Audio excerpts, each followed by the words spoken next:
ரோஹித் சர்மா அவர்கள் கடந்த ஐபிஎல் தொடர்ல மும்பை இந்தியன்ஸ் அணிக்காக இம்பாக்ட் வீரராக களமிறங்கினார். ஆனா இந்த முறை அவர் அணியில பிரதான வீரராகவே களமிறங்குவார் அப்படின்னும் இவர் இம்பாக்ட் வீரராக இருக்க வாய்ப்பில்லை அப்படின்னுமே சொல்றாங்க. கடந்த ஐபிஎல் தொடர்ல ஆர்சிபில இருந்த வில் ஜாக்ஸ மெகா ஏலத்துல மும்பை இந்தியன்ஸ் அணி வாங்கினாங்க. இதனிடையில அவர் ரோஹித் சர்மாவுடன் தொடக்க வீரராக இறங்குவார் அப்படின்னு எதிர்பார்க்கலாம். இளம் பேட்ஸ்மேன் நமன்தீர் கடந்த ஐபிஎல் தொடர்ல தன்னுடைய பேட்டிங்கின் மூலம் ரசிகர்களை கவர்ந்தார். இவர் இந்த முறை மும்பை இந்தியன்ஸ் அணிக்காக 3வது இடத்துல இறங்குவார் அப்படின்னு எதிர்பார்க்கப்படுது. இந்திய T20 அணியில கேப்டனாக இருக்கும் சூரியகுமார் யாதவ் மும்பை இந்தியன்ஸ் அணிக்காக 4வது இடத்துல களமிறங்க இருக்காரு. இந்தியாவுடைய T20 அணியுடைய நட்சத்திர வீரராக வலம் வரும் திலக் வர்மா இவர் மும்பை இந்தியன்ஸ் அணிக்காக 5வது இடத்துல இறங்க வாய்ப்பு இருக்கு. அடுத்ததாக பாத்தீங்கன்னா கேப்டனான ஹர்திக் பாண்டியா 6வது இடத்துல இறங்க வாய்ப்பு இருக்கு.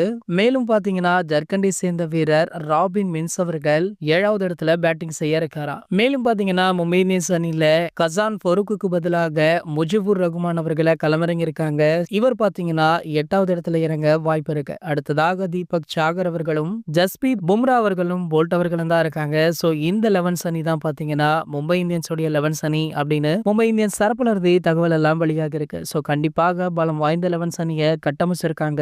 முதல் போட்டி பாத்தீங்கன்னா சிஎஸ்கே உடன் மோதுறாங்க. கண்டிப்பாக இந்த போட்டி பரபரப்பாக இருக்கும் அப்படின்றதுல எந்த ஒரு மாற்று கருத்துமே கிடையாது. இது போன்ற கிரிக்கெட் செய்திகளை பத்தி நீங்க உடனே தெரிஞ்சுக்க நம்மளுடைய தமிழ் நியூஸ் எக்ஸ்பிரஸ் சேனலை மறக்காம சப்ஸ்கிரைப் பண்ணிக்கோங்க.